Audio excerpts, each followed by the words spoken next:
Hey everyone. So I'm not in this video because I'm currently at home and I don't feel 100%, but I wanted to do a video for section 10.5 because the book does a good job of explaining the derivation to get to density of an ideal gas, but sometimes when you're reading it, it may not come exactly through. So I just wanted to do a quick video of section 10.5 to kind of help you with your reading. So this section is about gas densities and how it relates to the molar mass of a gas. So we know for solids and liquids that that density is equal to mass divided by volume. Now, gases, it's not that easy for us, so we have to kind of use the ideal gas law to figure out what density means to a gas. So we also know that moles divided by volume is equal to N divided by V in our ideal gas law because N represents moles. Okay, so we know our ideal gas law is pressure times volume is equal to moles times the constant times temperature. Short term to remember this is Pivnert. Let's rearrange to get it equal to N divided by volume, right? Because on the left side we have volume, on the right side we have moles. We can rearrange this equation to get N divided by V. So if I rearrange, I'm going to get moles divided by volume is equal to pressure divided by our constant times temperature. Okay, so this is kind of like if N divided by V is density, it's equal to pressure divided by RT. But we're not going to stop there because we can then include the gas's molar mass in order to make this definition a little bit stronger. So then we're going to multiply both sides by molar mass, which we know as grams divided by moles. So if I do that, I get grams divided by moles times moles divided by volume is equal to pressure divided by RT times grams divided by moles. Now, it's hard to do this on a computer to show you the division where you see the actual top and bottom of your fraction. So when you're writing this in your notes, I highly recommend to help your brain see it more clear that you do your numerator divided by your denominator.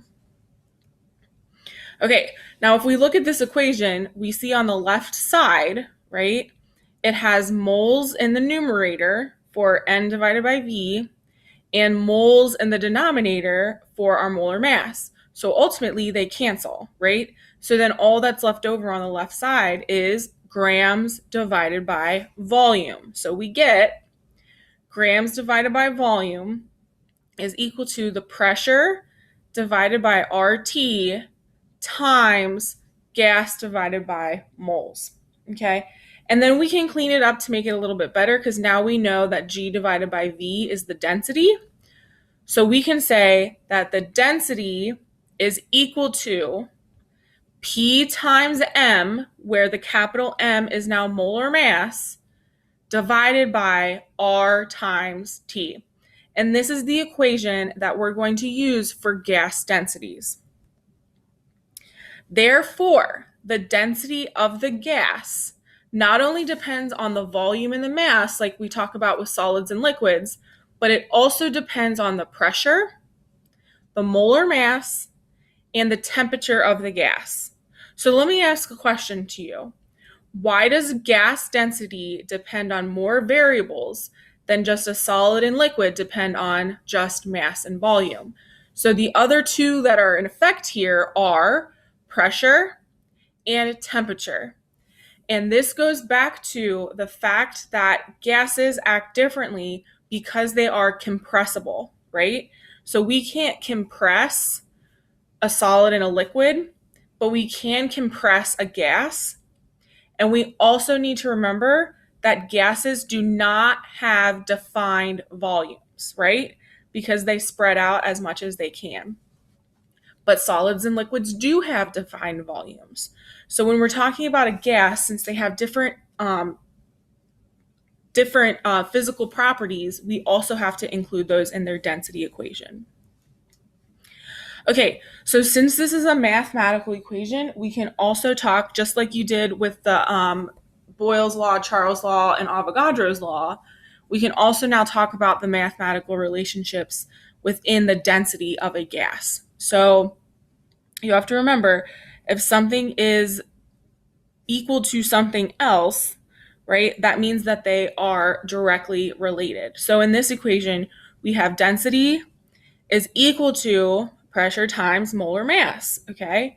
So that means that the greater the molar mass of the gas and the greater the pressure that the gas is under, the density will also be great. So let's kind of think about that for a second, right? So if the gas is heavy, and because when you increase pressure, you're decreasing the amount of space that the gas is taking up, that means you have a heavy gas in a smaller amount of space, which equals a bigger density. However, the other thing is that density is equal to 1 over T, which means that they're indirectly related, right? So the lower the temperature of the gas, the less dense of the gas. Sorry, I said that wrong. They're directly related as well. Excuse me. So what we have to remember is when we increase the temperature of the gas, they spread apart more, right? Because they have more kinetic energy. So they're moving further away from each other. So if we lower the temperature, if you lower the temperature, this is not making sense. I feel as though I typed this wrong. So let's strike that. It should be the higher the temperature, the less dense of the gas because it takes up more space. So that's a typo on my bad. So it really should say the higher the temperature, the less dense a gas because they're indirectly related. Okay. All right, now if we solve, just like with any other mathematical equation, we can always rearrange it. So because gases' density depends on their molar mass, we can figure out the molar mass of a gas by rearranging the density equation. So we would say molar mass is equal to density times our constant times temperature divided by pressure. Okay, the last thing I want to quickly talk about are how we solve for volumes in a chemical reaction. And I felt it best to just kind of work through an example because y'all know already how to do stoichiometry through a chemical reaction. Now we're just introducing the ideal gas law in addition to that. So this is a question from, if you have your textbook, it's on page 410. And the question is using stoichiometry to move from what is given to what is produced. So this is an equation. We are reacting NH3, which is ammonia, and oxygen gas, and we're making nitrogen monoxide and 6 waters. So the question says, if you are reacting 1 mole of O2, how many liters of NH3 do you need to react? Now, we don't have all of our information here right away, but it'll be introduced to us as we work this problem. So the first thing that we know that we can do, so right, if I'm thinking about this problem, it's asking for how many liters of NH3 will react. We are given moles of O2, but we have to remember that we also have a balanced equation. So I can stoich from my O2 to my NH3. So we're going to solve for moles of NH3 first. So I'm going to say question mark moles NH3 is equal to 1 mole of O2. I'm then going to multiply it by the molar ratio. So for every 4 moles of NH3, I need 5 moles of O2. And if I do that math, I end up with 0.800 moles of NH3. And then here you see, you'll notice that I just put in here that temperature is 1,123 degrees Celsius at a pressure of 5 atmospheres. So now that I have the number of moles of NH3, I can use that, rearrange the ideal gas law for volume, and then solve. So when I rearrange for volume, it's equal to volume is equal to moles times constant times temperature divided by pressure. And then if I plug this in, so I'm going to do 0.80 moles times my constant, which is 0.821 moles times liters divided by Kelvin times atmospheres times, I have Kelvin in there. I messed up again, guys. I'm so sorry. The temperature should be 1,123 Kelvin. I told you I'm not feeling well, so I'm not exactly thinking straight. So what you're going to do is change, keep the Kelvin, but you're going to change the Celsius up here to K and the Celsius down here to K.